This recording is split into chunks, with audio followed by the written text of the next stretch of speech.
Por si las moscas, vamos a hablar del caso de Ayotzinapa y la agenda pendiente de los derechos humanos. Me acompaña Maricler Acosta, que es defensora de derechos humanos y una de las mayores especialistas en este país. Y también está Jacobo Dayan, que es profesor de la Ibero y tiene la cátedra Nelson Mandela en la UNAM sobre este tema.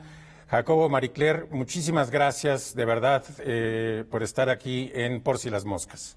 Gracias, Guillermo, un placer. Bueno, pues vamos a comenzar con la conmemoración de estos 6 años de los lamentables acontecimientos en Guerrero, y me gustaría preguntarles a ustedes que están cerca del tema, ¿cuál es su opinión sobre los avances que esta administración ha tenido al respecto? Si quieres comenzar, Jacobo. Bueno, pues creo que la administración inició poniendo todo el foco en este caso.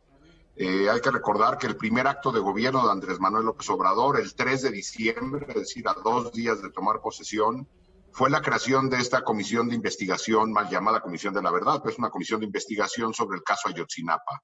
A partir de ahí se generaron expectativas sobre qué se podría lograr de inmediato, rápido, en un caso que había estado evidentemente muy manoseado por la Fiscalía, por la Procuraduría General de la República durante el sexenio de Enrique Peña Nieto, pero pues prácticamente a 2 años de ese anuncio, es decir, estamos a unos meses de que sean 2 años de la creación de esta comisión, los avances han sido muy pocos.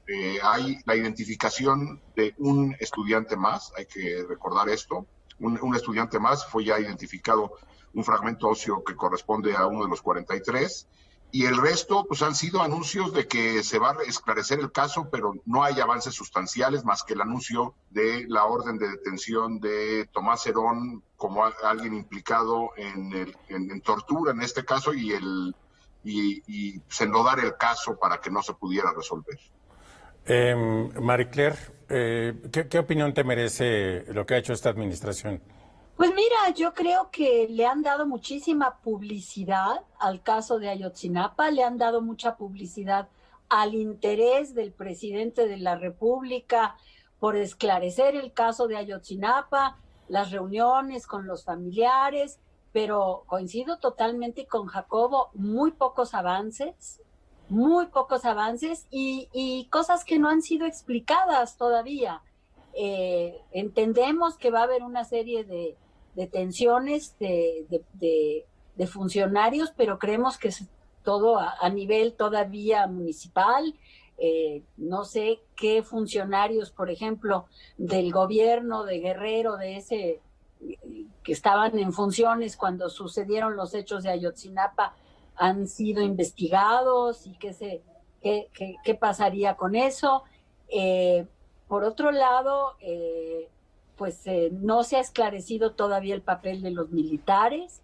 Hay mucha expectativa por parte de los familiares para saber esto. Entonces, en realidad, tenemos muy poca información sobre los avances del caso, y la verdad es que no sabría qué se va a decir mañana. Entiendo que es un caso en el cual esta administración ha puesto toda la carne en el asador. Pero ¿qué tanto se puede avanzar? No lo sabemos. Por ejemplo, a mí me llama mucho la atención que 2 funcionarios de la Comisión Nacional de Derechos Humanos hayan renunciado precisamente a propósito del caso Ayotzinapa y no sepamos exactamente por qué. Entonces, pues esperemos a ver qué sucede mañana, pero yo no tengo muchas expectativas. En cuanto a los padres y el Centro PRO, ¿cuál será la perspectiva de ellos? Bueno, pues yo supondría que sigue existiendo esta esperanza de que la administración actual, como lo ha manifestado, como su único interés, porque lo que ha hecho es abandonar a las miles y miles de víctimas del país para enfocarse en 3 o 4 casos, que serían Pasta de Conchos, que han avanzado algo, y el de Guardería ABC, abandonando el resto. Pues supongo que pues serán críticos como lo han hecho, han sido críticos cuando hay que hacerlo, pero siguiendo con la esperanza de que esto se pueda destrabar, supongo. María Clara, hace una semana Javier Sicilia publicó una carta al presidente que era muy dura con respecto al tema de derechos humanos. Manifestaba que el tema se había dejado a un lado, que el presidente de hecho había en cierto sentido traicionado alguna promesa que en ese momento cumplía un aniversario porque era el 14 de septiembre. Y entonces, digamos, en este contexto, ¿qué es lo que ha pasado con el tema de derechos humanos para entrar directamente al tema de la agenda pendiente? Bueno, mira, yo creo que la carta de Javier Sicilia es muy dura, pero efectivamente es una carta que dice las cosas como son. El presidente de la República ha maltratado mucho a las víctimas con las que se reunió en 2 ocasiones, primero durante su campaña y después el 14 de septiembre de 2018. En esa reunión, a la que asistieron más de 1,000 víctimas organizadas en colectivos, se hicieron peticiones muy concretas al presidente de la República en el sentido de la necesidad de implementar una política de Estado para esclarecer los innumerables crímenes que han padecido tantas personas en este país, buscar verdad, justicia, y él se comprometió a ello. Y de hecho, un grupo de organizaciones de derechos humanos y colectivos de víctimas se dieron a la tarea. Yo participé en ese proceso, junto con muchos otros, a pedido en aquel entonces el equipo de transición del presidente de la República, del presidente electo, para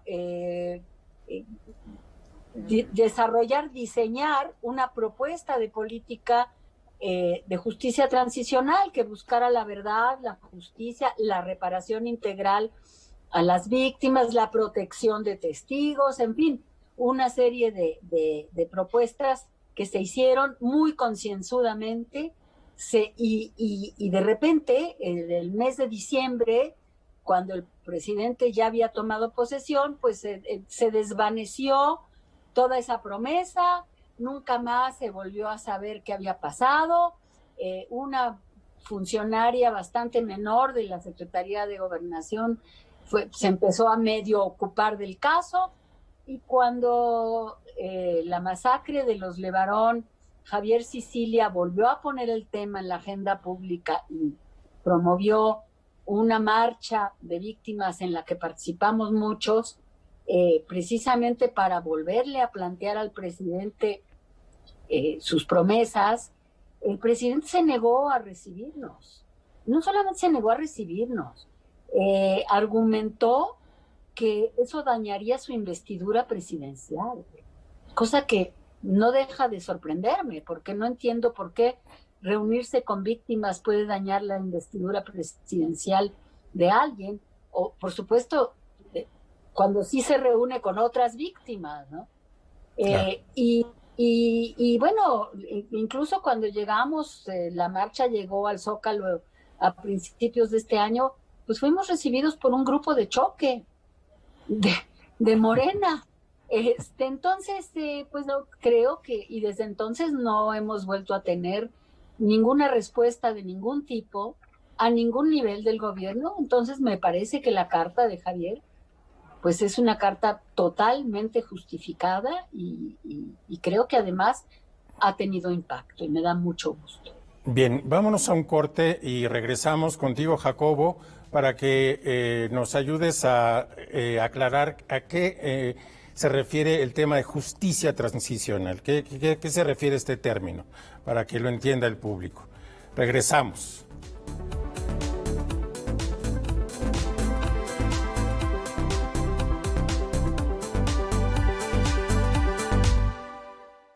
Consumía chochos, perico y monas. A mis 12 años empecé con los chochos, con las tachas. La piedra solamente me dañó. Por el consumo me descalcifiqué todos los huesos. La estoy matando yo mismo, porque yo era el que le daba el PVC, yo se lo compraba. Un chavo me quiso matar. Cuando él me tiró un balazo, yo le tiré uno también. Así fue que yo maté al chavo. En el mundo de las drogas no hay final feliz.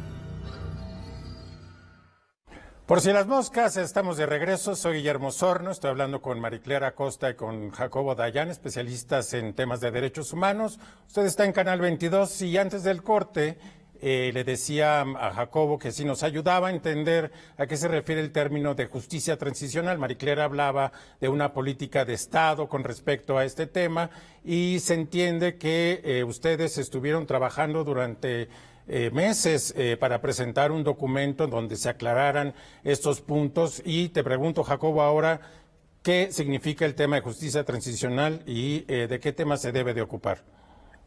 Sí, la justicia transicional es una serie de mecanismos, de procesos judiciales, de política pública, que lo que pretende hacer es ayudar a las sociedades que han vivido pasados violentos o presentes violentos a transitar hacia situaciones de reducción de la violencia y Estado de Derecho. Para ello, la justicia transicional contempla 5 grandes pilares. Primero, reconoce que las sociedades no pueden transitar a periodos de paz sin conocer la verdad de los hechos violentos que acaban de vivir. La otra es la justicia, es decir, los altos niveles de impunidad impiden que las sociedades lleguen a situaciones de paz. La otra es la reparación a las víctimas, y con estas 3 se hace cargo de lo que ocurrió en el pasado, es decir, la verdad, la justicia y la reparación integral a las víctimas. Y después lo que se pretende es la construcción de política pública que garantice que estos hechos no vuelvan a ocurrir y los procesos de memoria que mantengan presente la narrativa en la política pública y en la sociedad para mantener presente el tema de la violencia vivida y cómo abordarla en el futuro. Para ello, como bien dice Mariclera, estuvimos trabajando varios meses, cientos de personas, organizaciones de derechos humanos, colectivos de víctimas, expertos internacionales, la academia, junto con el equipo de transición, con el equipo de la Secretaría de Gobernación, en la elaboración de estos documentos. Y lo que siempre se le comentó al gobierno entrante es de que la profundidad de estos procesos, la profundidad de estos cambios de política e implementación de mecanismos requieren la voluntad del Estado en su conjunto. Esto no se puede implementar desde una subsecretaría de Derechos Humanos en la Secretaría de Gobernación, requiere de la voluntad del Ejecutivo. Y por eso, incluso cuando entramos a entregar esos documentos de vuelta en enero de este año, Maricler, yo y varias personas más que entramos a dar los documentos, lo que les comentamos es, de nada sirve que estos documentos lleguen a la Secretaría de Gobernación, a la Secretaría de la Función Pública, o a la Secretaría de Seguridad Pública, que incluso también ahí estaba presente Alfonso Durazo, si no hay voluntad del Ejecutivo. Y lo que tenemos es la absoluta negación de parte del Ejecutivo de que esto es relevante. Para él es relevante el caso Ayotzinapa, y lo dijo Olga Sánchez Cordero en una reunión previa a la marcha de enero, que mientras no se resuelva Ayotzinapa, esta agenda profunda de transformación del Estado no se iba a implementar. Wow. Maricler, hay también otros temas que están pendientes. Vamos a hablar de 4 en particular, que es la Comisión Nacional de Derechos Humanos, la CONAPRED, la Comisión Nacional de Búsqueda, que Jacobo, antes de entrar a cámaras, nos hacía el apunte. Y la CEAP, que son organismos que también han mostrado un deterioro recientemente. ¿Por qué no comenzamos con el tema de la Comisión Nacional de Derechos Humanos, Maricler? Con mucho gusto. Mira, lo de la Comisión Nacional de Derechos Humanos es realmente una tragedia. Comenzó pues el asedio a la institución el año pasado, cuando el presidente de la República, de una manera, con un tono bastante, yo diría, violento y vociferante, se negó a aceptar una recomendación de la Comisión Nacional de Derechos Humanos sobre las estancias infantiles. Esta recomendación, además, pues era el resultado de más de 5,000 quejas que había recibido la Comisión Nacional de Derechos Humanos por el hecho de que se le hubiera pues quitado el presupuesto directo a las estancias infantiles y que pues se empezaran a desmantelar este programa de protección de la niñez. Pero después hubo también otros momentos de desaire a la Comisión Nacional de Derechos Humanos que culminaron con el nombramiento muy irregular y violatorio de la Constitución y de la legislación vigente de la titular actual de la Comisión Nacional de Derechos Humanos, la señora Piedra. La señora Piedra pues es hija de una gran luchadora y una gran defensora de los derechos humanos, Rosario Ibarra de Piedra, a la que yo conocí y con la que yo colaboré por allá en los 70s. Y el presidente la presentó como, bueno, una víctima, y esta víctima seguramente va a encaminar a esta institución que es una mera simulación. Ese fue, digamos, el discurso oficial. Lo cierto es que el nombramiento fue irregular. La señora Piedra no cumplía con ninguno de los elementos que marcaba la ley, y su nombramiento, bueno, pues ha resultado ser un fiasco.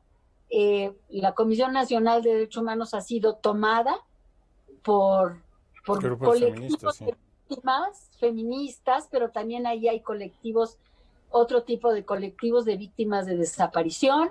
Ella recibió la renuncia de dos de sus altos funcionarios que se quejaron, incluso en una carta pública, de que se había traicionado la misión de la Comisión Nacional de Derechos Humanos.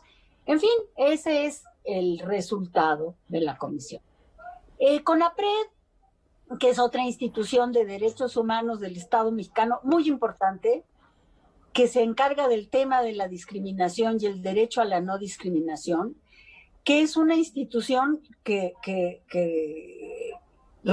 recibe miles de quejas, que promueve políticas públicas, que ha logrado, por ejemplo, el reconocimiento de los derechos laborales de las trabajadoras domésticas, para señalar uno de los tantos logros de CONAPRED, pues también ha sido atacada. Lamentablemente, en el mes de junio, la entonces presidenta Mónica Maxice pues tuvo que renunciar. Ella había promovido un foro con un personaje, Chumel, que por lo visto se burló del hijo del presidente en una ocasión de una manera, pues yo diría, muy indebida y vulgar, porque pues se trata de un niño, pero esto motivó pues una andanada de descalificaciones a la institución, y que la llevaron a renunciar. Y desde entonces estamos sin presidenta o presidente de CONAPRED. El presidente de la República anunció que 3 mujeres pues luchadoras sociales indígenas tomarían la presidencia de CONAPRED, pero pues estamos todavía esperando que suceda el nombramiento, y con mucho temor de que la agenda digamos antidiscriminación que promueve CONAPRED se vea pues achicada, y que CONAPRED se convierta pues en un apéndice más del Instituto Nacional de Pueblos Indígenas. Claro. Esto ha sido la preocupación de los miembros de la Asamblea, de la cual tú eres parte, ¿no? De la cual soy parte y además presido. Preocupación que le hemos hecho llegar de manera muy clara al subsecretario de Gobernación y a la secretaria de Gobernación. Muy bien, María Clara, te propongo que nos vayamos a un corte porque se nos ha terminado el tiempo de esta sección y regresamos. Gracias. Muchas gracias.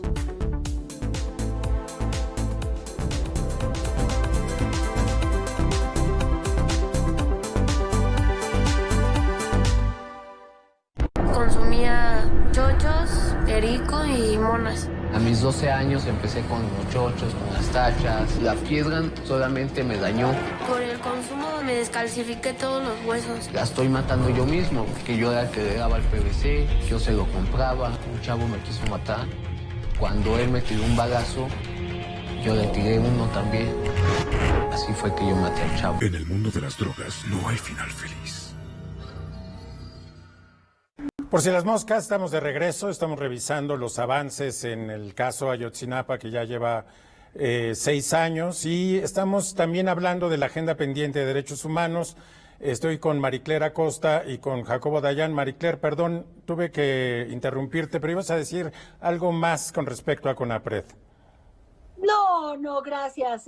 Solamente que bueno, que han pasado varios meses que no sabemos cuál va a ser el destino de CONAPRED. Lo hemos hablado muy francamente con la secretaria de Gobernación. Ella nos ha dado pues todas las seguridades de que CONAPRED va a seguir funcionando, de que la agenda antidiscriminación es muy importante y de que muy pronto se va a nombrar a alguien que presida CONAPRED. Va a ser una de las 3 candidatas indígenas, pero pues todavía no sucede esto.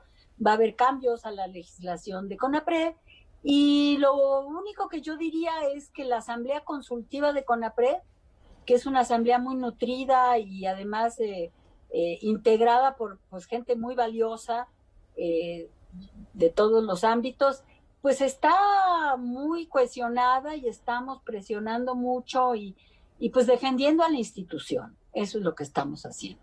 Muy bien, Jacobo, vamos contigo. Hablemos de la Comisión Nacional de Búsqueda y de paso, pues también te propongo que echemos una revisión de la Comisión Atención a Víctimas. Sí, mira, hablando de estos mecanismos de justicia transicional, en México el país decidió iniciar con estos 2. Es decir, en lugar de abrir primero una comisión de la verdad y empezar procesos de justicia, la decisión gubernamental en época de Felipe Calderón y después de Enrique Peña Nieto fue la creación primero de la Comisión Ejecutiva de Atención a Víctimas, que se encarga de los temas de reparación, que desde su origen ha tenido muchos problemas, con una legislación muy complicada, que de hecho en los diálogos con el equipo de transición a Alejandro Encinas le quedaba claro que una de las primeras cosas que había que hacer es reformar el modelo de reparación y adecuarlo a un modelo de reparación integral del tamaño de la problemática que hay en el país, cosa que no se hizo. Y lo que se ha hecho es mantener una inercia. Se nombró a una titular que duró unos cuantos meses, también igual, como mencionaba Maricler, con una carta de renuncia brutal, es decir, con una serie de cuestionamientos hacia la forma en que se estaba manejando los temas de reparación en el país. Y bueno, pues como en esta administración cualquiera que opine distinto se tiene que ir, bueno, pues a presión de colectivos de víctimas y de la propia Secretaría de Gobernación, la SEAP se encuentra ya desde hace varios meses acéfala y sin ninguna reforma que entendía el equipo de Gobernación que era urgente. A 2 años esa reforma y esa reestructuración del modelo de reparación no se ha hecho. Y la Comisión Nacional de Búsqueda lo que tiene es un mandato enorme. Hoy sabemos que hay más de 75,000 personas que continúan desaparecidas en el país, sabiendo que buena parte de las fiscalías aún no entrega información. Es decir, la Comisión Nacional de Búsqueda está peleando con las fiscalías del país para que le entreguen información que no tiene. Tanto la SEAP como la Comisión Nacional de Búsqueda se han visto afectadas importantemente en temas presupuestales en este austericidio del gobierno de Andrés Manuel López Obrador.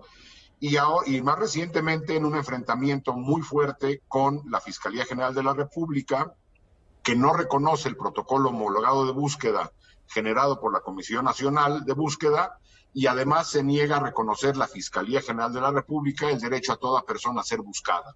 Entonces, la Comisión Nacional de Búsqueda está ante una disyuntiva donde va a tener que buscar sin el apoyo de fiscalías, que es prácticamente imposible, y lo que tenemos es un desmantelamiento de las instituciones pocas que más o menos funcionaban, como la CNDH, el CONAPRED, la Comisión de Búsqueda y la SEAP, que nunca acabó de funcionar, y el resto de mecanismos que se deciden no crear. Y por otro lado, lo que tenemos es una narrativa desde la mañanera, donde las masacres no existen y se burlan de ellas, donde no hay desaparecidos, donde no hay tortura, y la Secretaría de Gobernación se queda callada. Entonces, prácticamente la agenda está guardada en un cajón.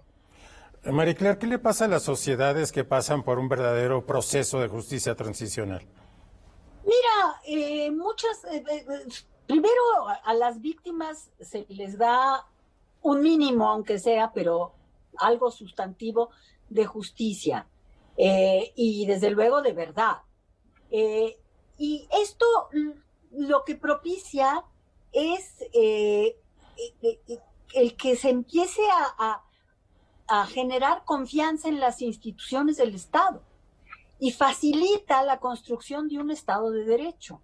Ahora, estos procesos no son mágicos, no resuelven todas las el cúmulo de crímenes y de atrocidades que se cometen, pero son los únicos procesos que sientan las bases para que eventualmente las sociedades puedan vivir en paz, con un Estado de Derecho que garantice el acceso a la justicia igualitario y la rendición de cuentas. Finalmente, yo diría que uno de los productos o de los resultados más importantes de los procesos de justicia transicional es la rendición de cuentas. La rendición de cuentas de los perpetradores, ¿no? Y de quienes los apoyaron desde las instituciones del Estado. Muy bien. Jacobo, igual, para terminar, nos queda un minuto. ¿Qué le pasa a las sociedades que pasan por este proceso? Sí, como bien dice Marie Claire, no son procesos mágicos, pero son procesos largos, son procesos dolorosos, pero son procesos necesarios. En México ya pasamos una época en donde apostamos al perdón y al olvido, es decir, los crímenes del siglo XX decidimos meterlos debajo del tapete y se fueron con perdón y olvido. Y bueno, hoy estamos en una ola de violencia mucho mayor, sin las instituciones lo suficientemente capaces como para hacer frente a ello. Las sociedades que no atraviesan estos procesos tienen más probabilidades de repetirlo en un futuro. Muy bien. Bueno, pues les quiero agradecer su participación en Por si las moscas, Marie Claire, Jacobo, de verdad, un abrazo. Y a usted lo espero aquí el próximo sábado a las 6:30 en Canal 22.